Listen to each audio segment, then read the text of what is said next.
Let's take a look at the change that the U.S. has been talking about regarding its missile defense system. It has apparently abandoned the European shield and shifting its missile defense to Alaska, obviously because of the North Korean threat where, as you know, the government has threatened to attack the United States. What is the stance from Russia and China on this? Are they responding to the switch to the Asia-Pacific defense system? Well, so far the switch has not been so dramatic. The New York Times quoted a Defense Department official who said that there's no way we renounce on the European defense. We may not develop the so-called fourth phase of the European missile defense, which Russia has been strongly objecting to. But certainly Chuck Hagel talked about transferring some of the weight of the American anti-missile program to the Far East.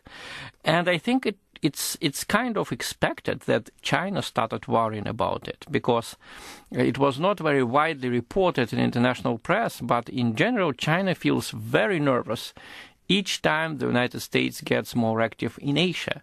For example, when the American troops started using bases in Central Asia, the U.S. generals thought that the main obstacle will be Russia. I remind you, it was back in 2001 when Americans first came to Afghanistan. Well, Russia, surprisingly, turned out to be rather lenient. If you remember, Mr. Putin quickly agreed to have the American bases on the territory of the former Soviet Union.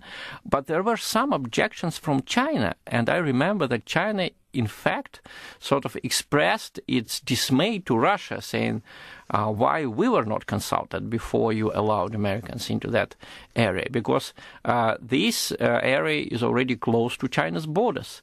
So I think that what we see during the last few years is that China gets more and more nervous about the U.S. shifting its forces and the center of its attention from Europe and probably even from the Middle East to Asia, to the Pacific region, where China and the United States are more and more perceived as rivals, economic partners, but still geopolitical rivals.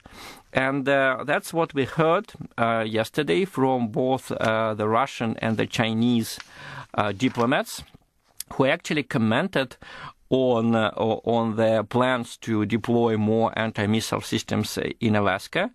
The Russian ambassador to China, Sergei Razov, and the Chinese Vice Minister of Foreign Affairs, Chen Guoping, they both commented on what happened, and they said that they would be closely monitoring what's going on, and they don't want the United States to have a capability to sort of neutralize the Chinese and the Russian nuclear deterrence in that region.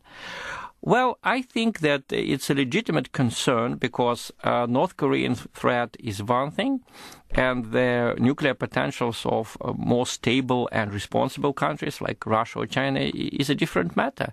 So indeed, I think the world is interested in having a certain strategic balance, not in having just one country being absolutely immune to any military threats at the expense of the others.